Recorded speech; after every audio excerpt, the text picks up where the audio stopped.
Welcome to my live talk. My name is Edmar. This live talk is all about exploring entrepreneurship and the leadership mindset. So today, I'm joined by Mr. Zed. Mr. Zed is the chairman of Clifton Packaging Group. Mr. Zed, welcome to my live talk. How are you today? I'm fine. How are you? Good to be with you today. I'm good. I'm always good. Thanks for asking. Mr. Zed, my live talk is all about exploring leadership and entrepreneurship mindset.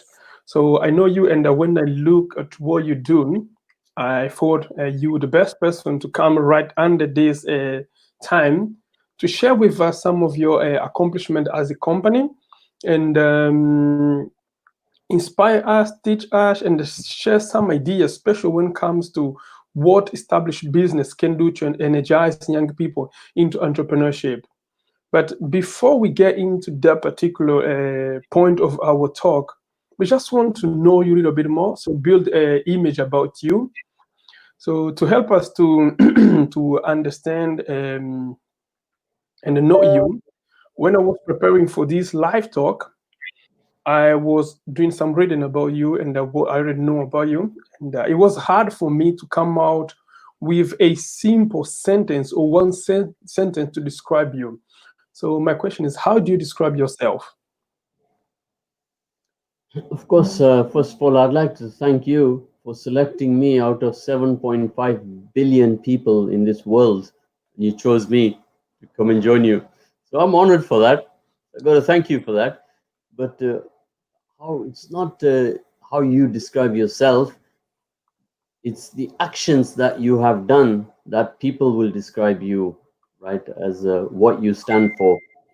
You stand for what you do for the human race and other people in your community, in the world, what you have done to make a difference to others.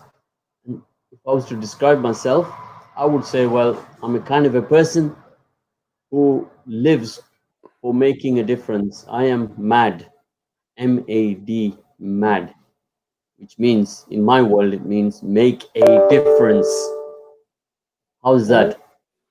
Okay, wow, it looks good because when you said mad, my head was going mad, mad, but make a difference. I might have to write it down and start looking into that.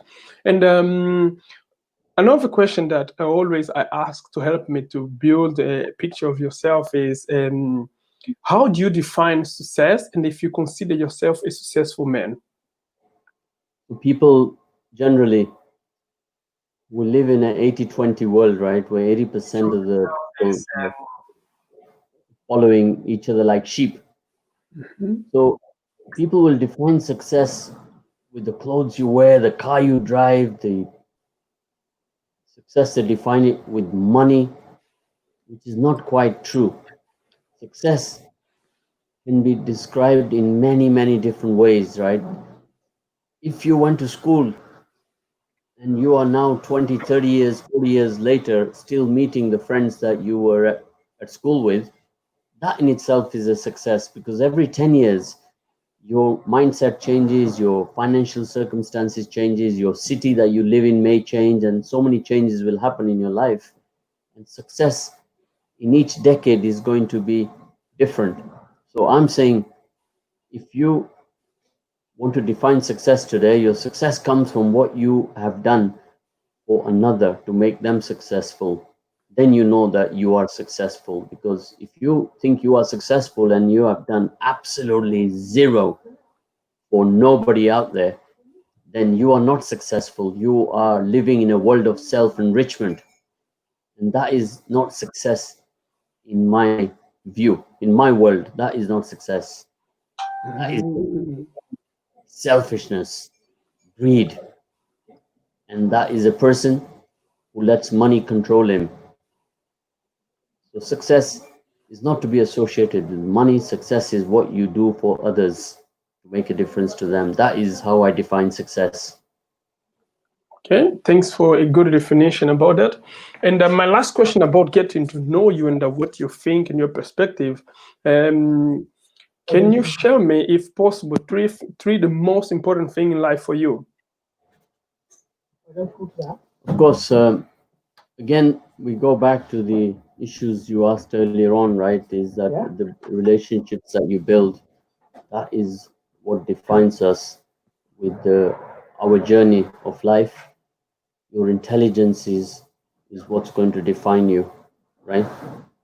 So we have to go through all these intelligences from when we are born till to the end of our uh, period in this world. Is we are governed by our intelligences. So the most important thing is for me to have grasped those intelligences and then pass them on to other people.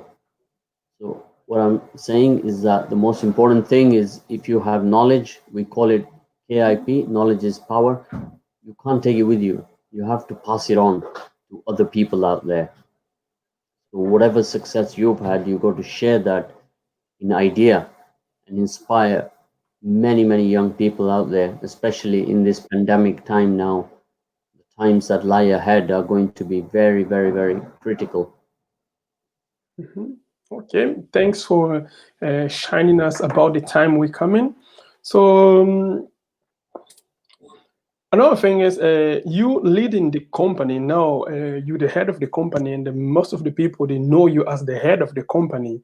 But when you were growing up, maybe in Leicester, did you ever think that you were going to be the chairman or director of the leading manufacturer in Leicester? No, most entrepreneurs, when they start their journey, they do everything and more to get ahead. And you don't work with a watch or a clock. You wake up and you keep working till you don't know what the time is. If you look at the time, you will not be an entrepreneur. An entrepreneur, he does not work by time. He is driven. He's driven with his passion to succeed. And when you start your journey as an entrepreneur, you don't know what success is because you haven't tasted it and you are driven. Every entrepreneur out there has passion and he has a drive which differentiates him from somebody who's not an entrepreneur, right? Somebody who's not an entrepreneur, he has a watch and he has a clock. Most entrepreneurs, they do anything and everything in the early parts of their careers.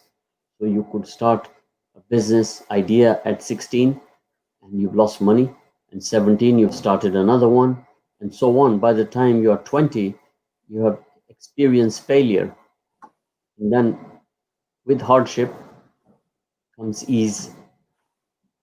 That is how you will define the journey of an entrepreneur. Okay. Well, thanks for the answer. And now we're talking about the Clifton Packing Group.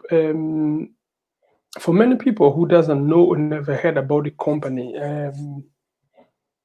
how everything started, how you or your team, how you created the largest or the greatest manufacturer in Leicester.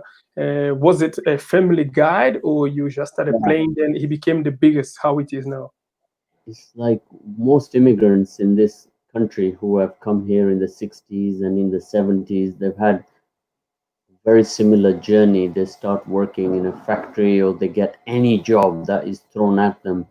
They were not governed by choices. You just took whatever was thrown at you. And my family was no different.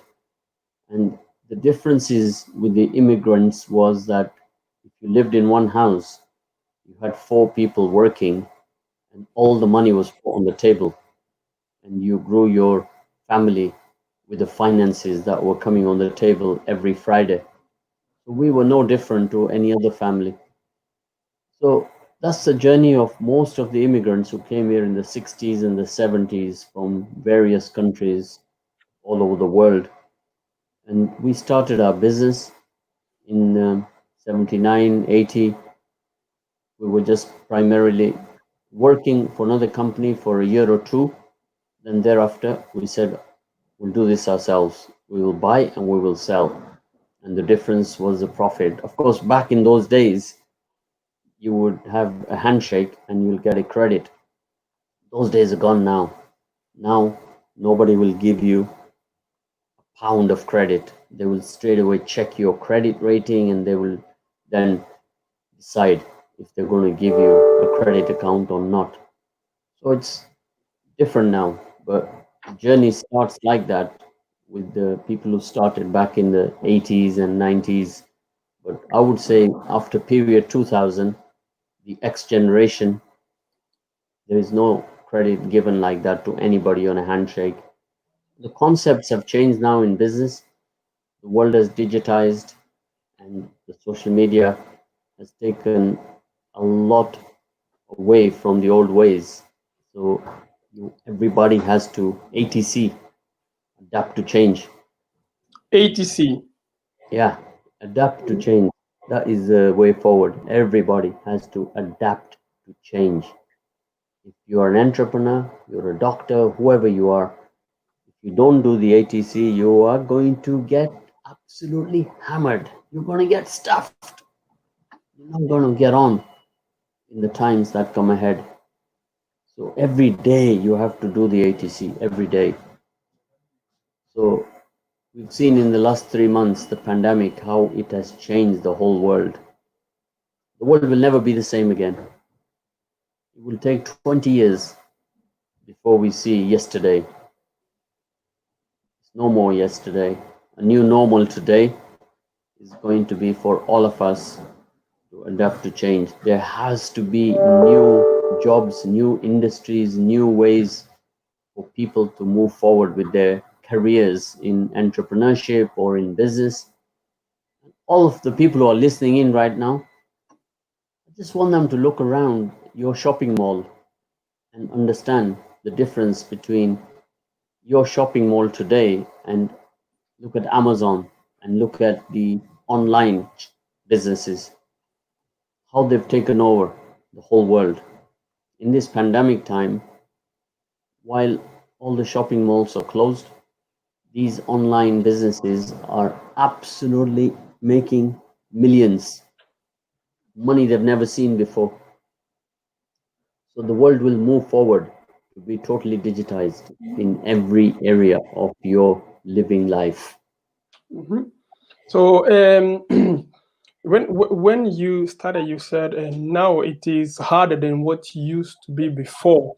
But one good side is that we have technology, so we are all connected, and it's easier for us to do business. For example, I'm right in my place, my studio, and you write in your place. Then we connect and we talking. So that's one of the good side of technology.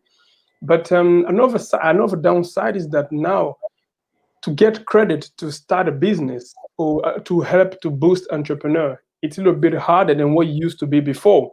So now your business as established business, um, my biggest question of of our live talk is what established business should or can do to energize younger people into entrepreneurship? What's your idea around that? Some radical ideas are required. I don't think that the government here will react as fast as they need to because everybody is in a state of panic right now, right? But everything tomorrow has to be technology led. So a 16-year-old has to be taught the skills that he will require to enter tomorrow's world, right? The whole concept of education as we understand it, nursery, primary, secondary, university, that concept is not going to work in tomorrow's world. Why? Because you're already putting people into like a pen. You're sectionalizing them, you're stigmatizing them, right? The way tomorrow has to be to develop individuals for their capacity and develop their capacities for what they are good at, not for them to sit exams which are going to be of absolute no use. Does anybody sit down and work out is that all the students who have studied a certain profession, if they have entered that particular profession, does anyone give you a statistic on that? Would you know that, Edmar? No, no, no. I don't know the statistic. Do you have an idea of the statistic? Well, you'll be shocked. You'll find out that when we go through that mode of education, most of the people who chose to be a historian, they did not follow that career path. So they followed a different career path because they've had a change of mind or they couldn't find a job in that field. So somebody who was studying accountancy, they haven't followed that particular career path. They've gone to a different career path. Some people have ended up gone to university and they've ended up working McDonald's. So those percentages are never ever told to us. And everyone has to do their own research amongst their friends to say, what did you study at school? And what are you doing today? What were you good at school? And what are you doing today? And that is where we'll tell you that the system has to change. We cannot now say that, okay, I've got a 18-year-old now, I've got to teach him technology. Well, he was good at technology when he was 10 or 11. Why didn't we develop him in that particular field? Today, at 12 years old, children are able to write software. They can write code. That's where the world is tomorrow. So how many of our children are taught to embrace tomorrow's world? They are at home and they know every single app on the internet. They know all the social media platforms. Now, they're so good at it, probably better than me and you, Edmar. A 12-year-old will teach us how to do many things on the internet because they are all day on it, right? Learning, pressing and guessing. And we will not be as good as them. So they have to take all that energy and transfer that into a career path or to design an app which will make a difference to many others. So a whole new world is going to open up in the next 6 months. I think after this October period, there will be some radical changes in England. This COVID has been an eye-opener to everybody. The whole world of entrepreneurship will change. Then, listening to you, I came to my mind that companies should be working with local community and the parents to guide the young kid. Instead of them just running to university as a cultural thing, they should train them or prepare them to the career that help them to develop maybe into entrepreneurship or great businessmen. Is that what you're telling me?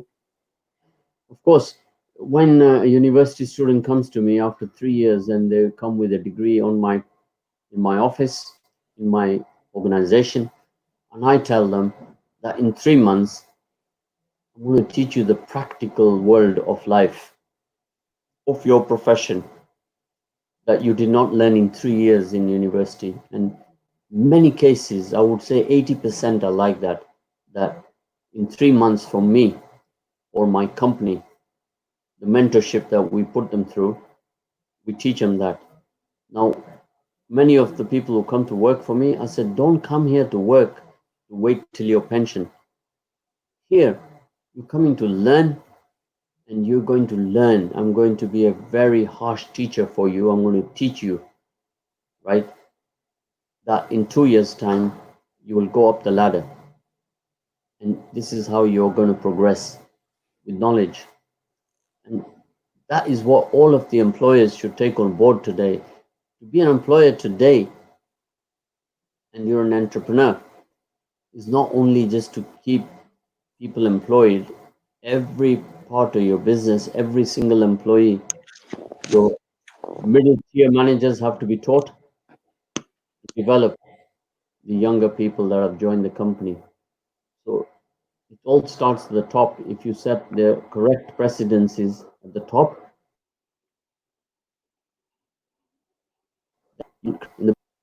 to develop people that come to you. And each time they leave, they should leave with giving you blessings, right? You have to transfer that knowledge to them. So, oh yes. So So, because you have a massive connection with different organizations, and do you think that those organizations they are doing enough? You said that they should be helping more with younger people in entering into entrepreneurship. But at the same time, we see some of them they already doing some job with younger people. But do you think that they should be doing more than just mentoring? For example, investing in the dreams.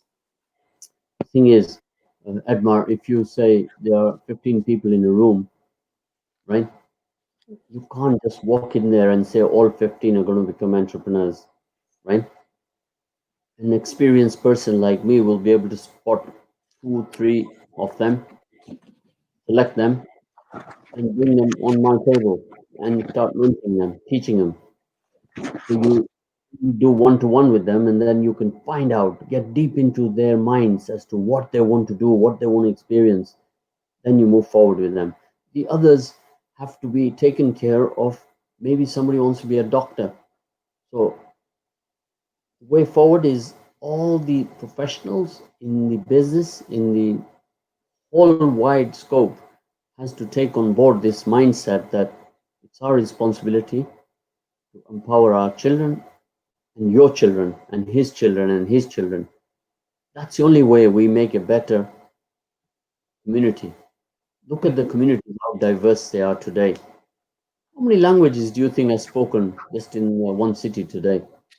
Well, the last time I checked, if I'm not wrong with number, just in Leicester, there's close to 100, if I'm not wrong. No, 100 is too many. There are 20 spoken languages in Leicester, and there are potentially 65 languages that are there, but not 65 are spoken. This survey was carried out with 5 schools in the inner city, and it was discovered that amongst the 5 schools, there were a diverse range of pupils who 65 languages they were there, but 20 are spoken in the city of Leicester, which is quite amazing because if you ask anybody on the street, they will not know this answer. People can't think beyond English, and nobody will believe it when I tell them that the fifth spoken language in Leicester is Polish. Would you have believed that, Edmar? Oh, yes, that could be possible because we have a lot of Polish people living in Leicester. So, Of course. So these are issues now we are touching upon the city, the makeup of the city, the diversity in the city, right? So we all have to work together as a team rather than the whole city becoming fragmented into different pockets. If we build our communities around our own churches and mosques and all the religious spiritual places that we have in our human race, how will we grow a cohesive community? We will never achieve our goals. So we are here almost 40 to 50 years, and look what's happening over the last month, Edmar. What have we seen about Rodney, the black person who was killed in the USA? So how will, after 50 years we are living here in a diverse community, why should anybody have to see anything like that anywhere in the world? So entrepreneurship is not to be about color, creed, or religion. Entrepreneurship and the human race has to embrace humanity. When we are born, we have 3 H's in life. You're born, you're a human. I am a human, Edmar. Yes? yes. And then we grow up to become human beings. But the third one is what's going to define us is your humanity. Your humanity is all about your conduct towards your fellow human beings in every shape, form, and manner, right? And if you are defective in any one of those, you will not embrace humanity. You are a liability to this world. You won't be an asset. So, how do we all aspire to be assets? We can only be assets if we embrace humanity. Okay, okay. And now you talk about the community and the school, the government, and the company being able to spot someone with quality. You said about when you go to the room and you see 20 20 youth or 20 young people there, maybe only few of them will grow into become a good entrepreneur. So what are kind of talent or skill or maybe mindset that you would be looking for to coach someone and prepare them to become a good entrepreneur? Okay, the first and foremost is your confidence. Your confidence level is going to always get you through the door. The door will open. You will shatter what they call the glass ceiling, right? Well, I'm saying to people, well, we don't have to shatter glass ceilings, right? Here we have situations where people apply for a job and you look at the name and you don't take them on even for an interview. The same guy applies for a job and he puts a different name on the CV, he's in. So the market for entrepreneurs or even for the job seeker has to be really, really looked at in detail. How you define your career path, right? Often every day, every week, we must be getting 100 CVs in our business, right?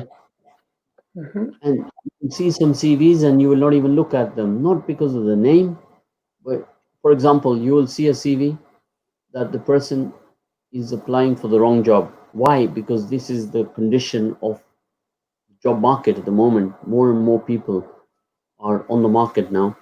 They can't find a job as an accountant, so they are willing to take another job on, right? Keep themselves in a job.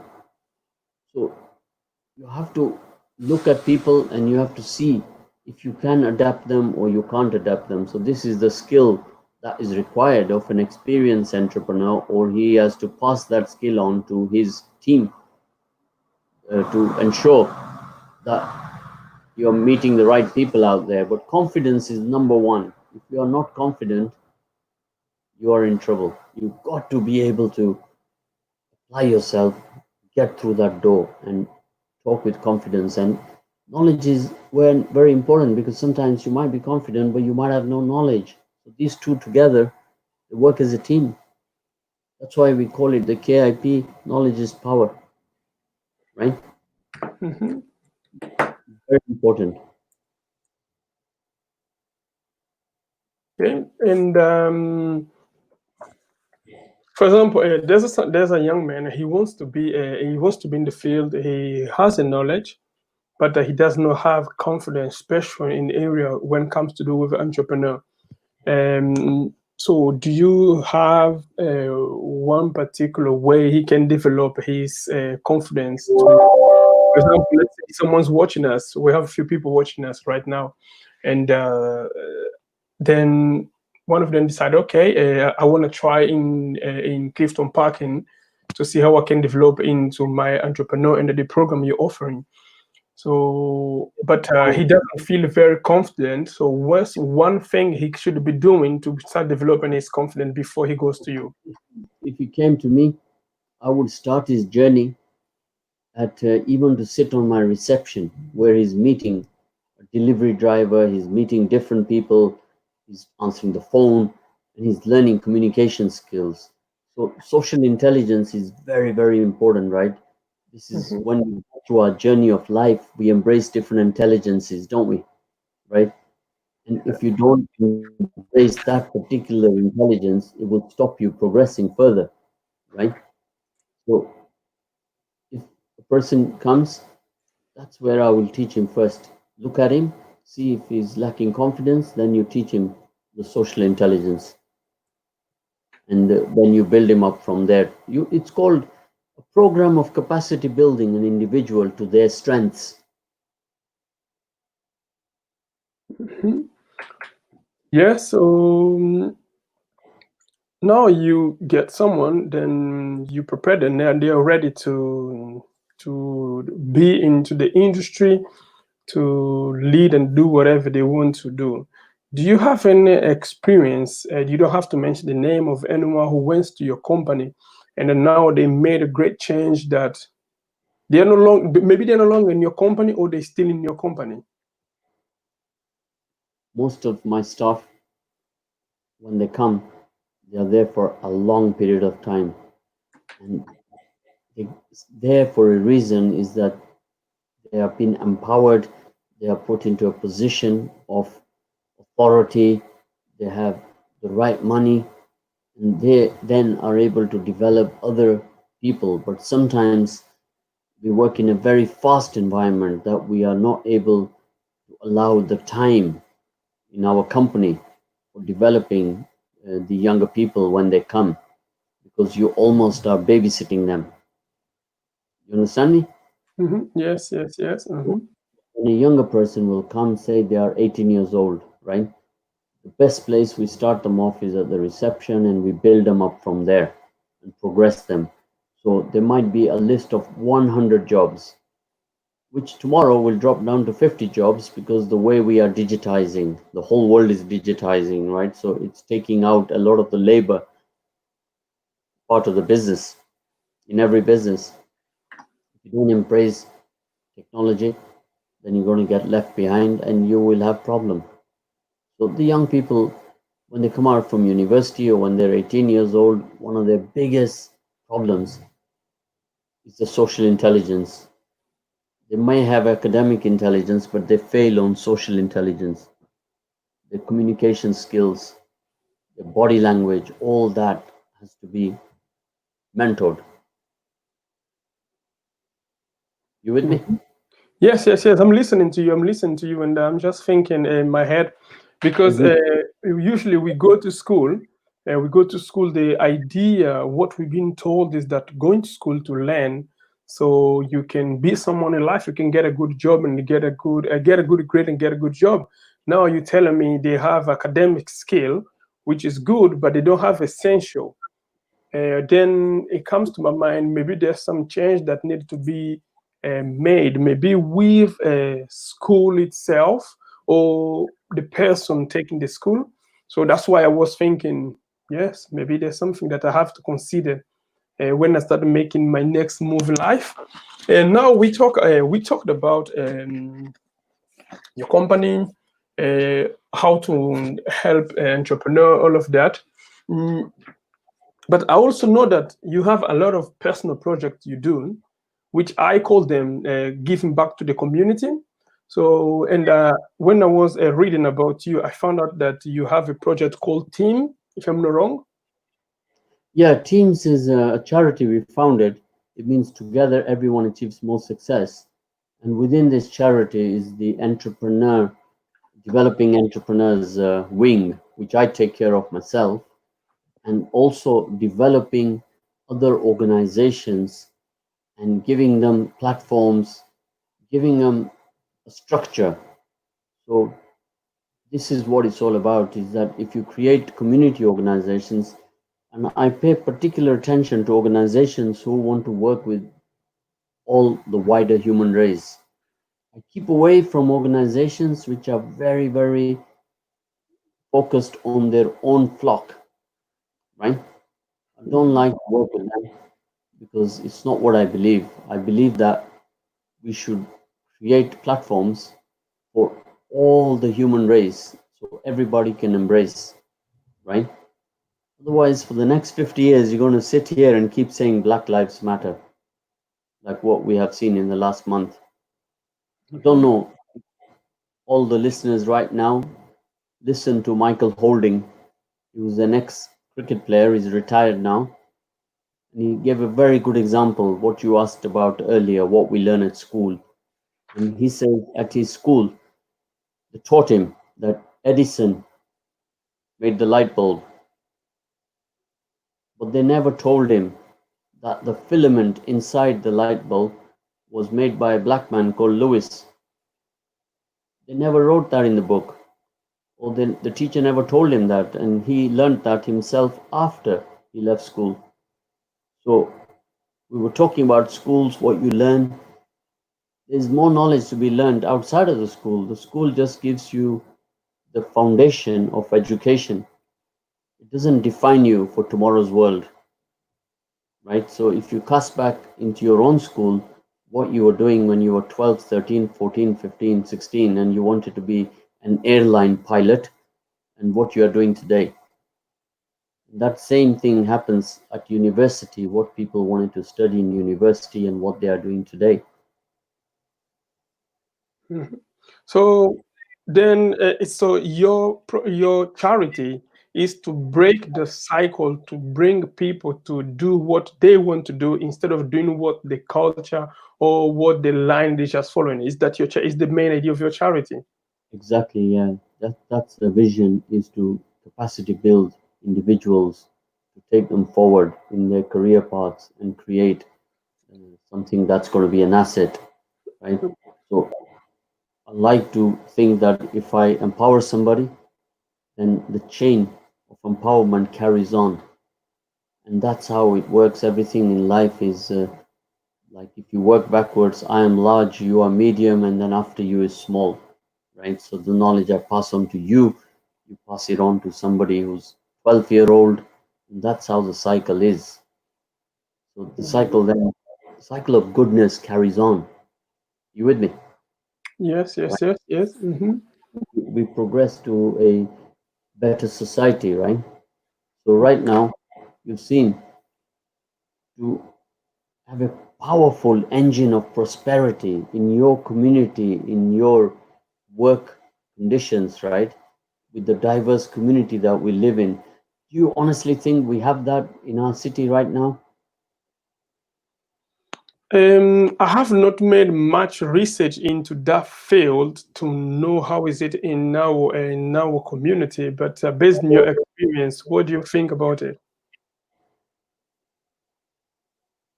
I think it's not a of any value to talk about yesterday. We have to talk about tomorrow. And what we need for tomorrow is a dynamic, innovative environment created, right? So everybody has a chance to excel. Otherwise, you can imagine a city or the whole of England with 10 million people not working. Our population in England is 66 million, 33 million are at work. Right now, 2.3 or 2.6 are not at work. Our working population is 33 million, and if that figure rises to 8, 9, 10 million, what do you think will happen? Well, the economy will suffer more than what we already have, and the level of poverty will increase. Okay, now there are third world countries. They have had the cycle of poverty since they came into being. They've never changed, right? Mhm. Now, in our environment in England, we have a serious issue if we are not able to deal with what's coming ahead. We have to prepare for it now. As people understand that the social evils that will come upon us, the theft, your car, your house, the prison population, and all the effects of people not being in work. Mhm. What will that happen to us? We're only a small country. We are only 66 million people, right? It's Mhm. literally, you're going to see like a Mad Max movie. Don't know if any of your listeners know Mad Max. There was Mad Max 1, Mad Max 2, it was depicting the future, and it was chaos. Okay. Is what potentially is lying ahead. So, how we can make change and be ready to adapt to that change. So, Change will happen. People have got to embrace that change and make it happen, and ensure that we are able to create the right platforms. So, at the moment, the government has spent 190 billion pounds to keep us all surviving for the last 4 months. Last 4 months, since March, right? That's what it has cost the government. And we are now into July, August, September, October. We will have right up until October when the government will stop the furlough scheme. What's going to happen after that?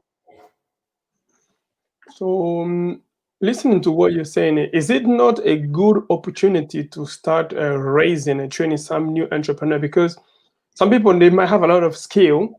For example, I know a software developer. He was working for a company, and he can create a nice and a good software. But he was put in fellow, and the company is talking. They are not. They are going to cut the number of people working for them. So that's mean he's going to lose his job. So is it not a good time for anyone in power like yourself or anyone leading a massive company to start preparing those young or those new people to look into developing their own company? Because if they develop their own company, then they will be able to give more job to people instead of just sitting there and waiting for someone else to create job for them, because there's no job. We see everyday company dying. Of course, a company my size and me as an individual is always looking to create platforms of empowerment for these younger people. So if you know of people like that, you have my email, you have my telephone number, you can connect me with them, and I can see where I can help them in my network. Then each person you help is another step leading to success. Mhm. I like to tell everybody that that is success. Every time you help one person, you are up the ladder of success. So that is what differentiates. There's two ladders there. One ladder is the ladder of success, where you've empowered somebody or made a difference. And another ladder of success is the social ladder, where you just climb that ladder because you are there for your own reasons. And your intention is not like to have the intention to do somebody good, to make a difference to them. That is different. The ladder of success is all about empowering your fellow human beings and making a difference. Okay, thanks for the explanation. That's what we needed to be doing in life. We needed to be energizing, empowering, and pushing other people to reach the best. We are reaching the end of our interview. I've got two questions left for you. Yeah. And Time for, hmm? Sorry? time for a pizza. Ah, Are we going to be fed today by you? if we well, if I can send you some pizza online. Good idea. Good idea. Yeah, go on. Mhm. So, my last two question is just to help us see more about how you dealing with this pandemic, because we know you in the head of the big company, and but this COVID-19 and it shaked all industry. So I just want to know, how is COVID-19 affecting Okay, your let me company? tell you. Mhm. Let me tell you quickly now what we are doing. Right, we are preparing meals, feeding the elderly. Right, there's a lot of people out there who need support. So throughout the week, we're delivering food, which we've got one of our other partners who is cooking the food. We deliver it to them. This is what we are doing right now. And then we are creating some other platforms. They are getting ready for the things we have discussed now about all the changes that are coming our way. This is what we are looking to do, is create platforms on the digital front. So if we'll keep in touch afterwards and see how you can also help us develop and find the right people to come Okay. join.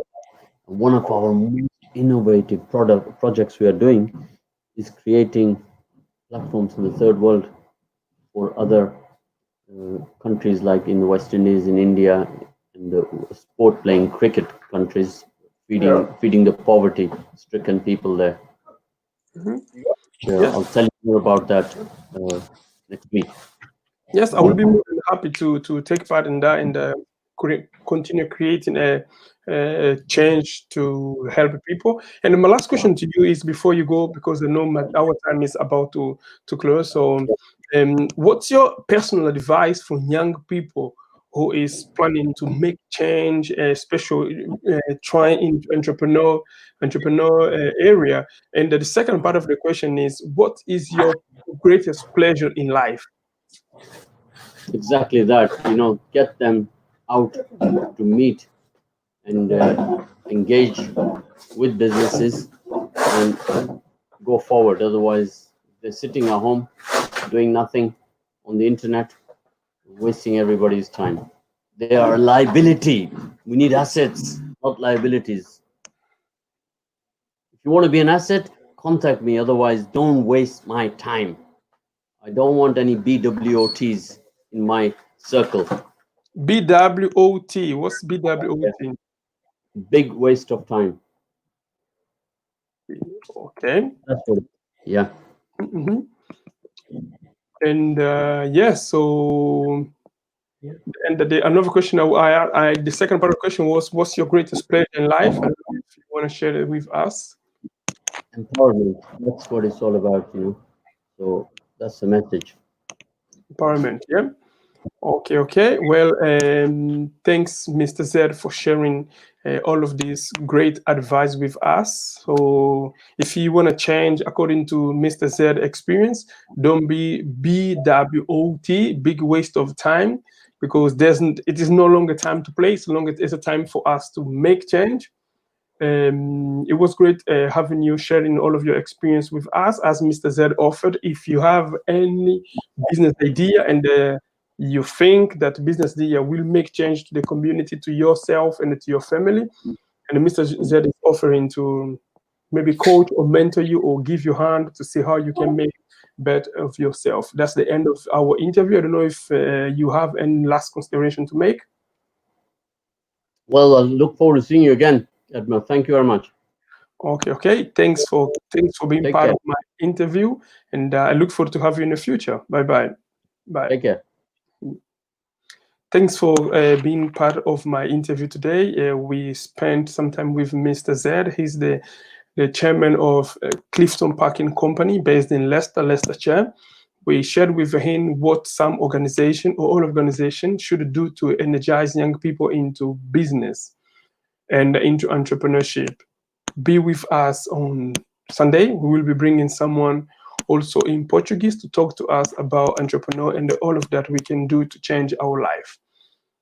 It was good being with you. I look forward to meet you on Sunday. Thank you. Bye-bye.